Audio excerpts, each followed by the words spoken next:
Hello, this is Doug Wallace again. Today, being summer solstice, June 21, 2011, I had occasion to post a new article on Op-Ed News, which I shall attempt to read at this point to you. It's titled, Huntsman or Romney? Choose your poison.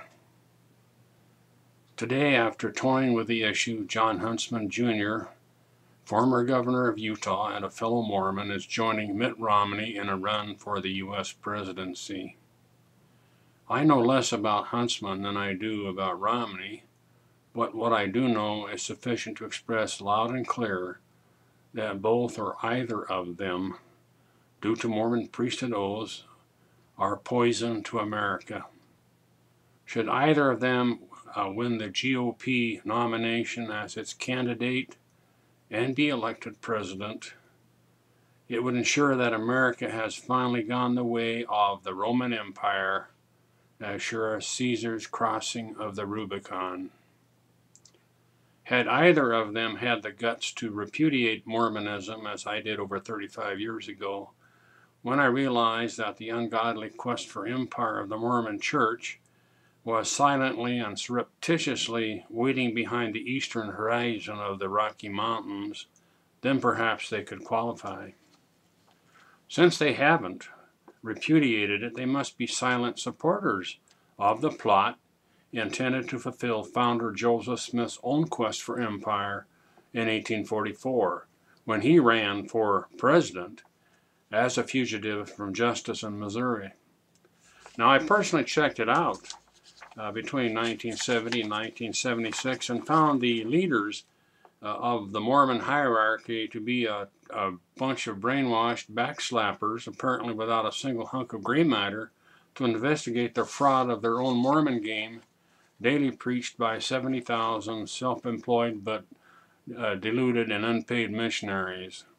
These men stood by when the church was publicly racist, denying full membership rights of black male members.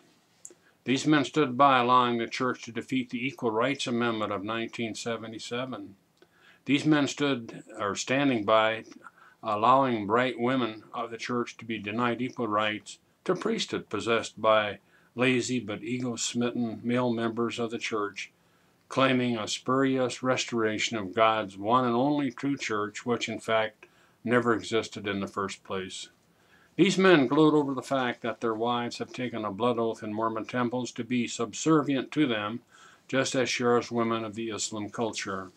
These men smile with a smirk when such brave women as Deborah Lake are reported to have committed suicide after publishing her book, Secret Ceremonies, that openly exposed the temple ceremonies glorifying men and reducing women to a role of slavery.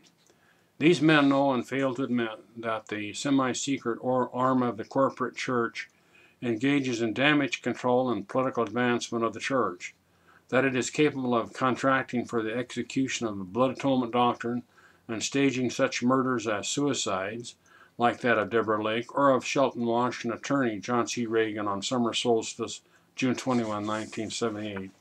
These men cannot lead America while still supporting as truth the fraudulent Book of Abraham or the proven fraud of the Book of Mormon.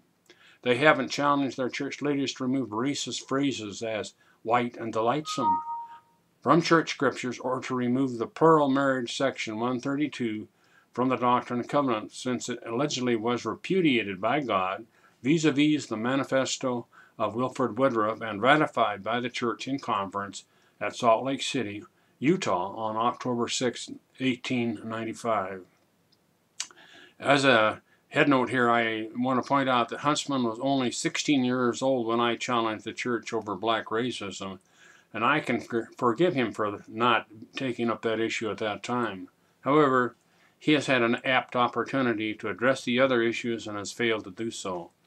If these men really want to be president or vice president, they need to publicly address these issues and repudiate them.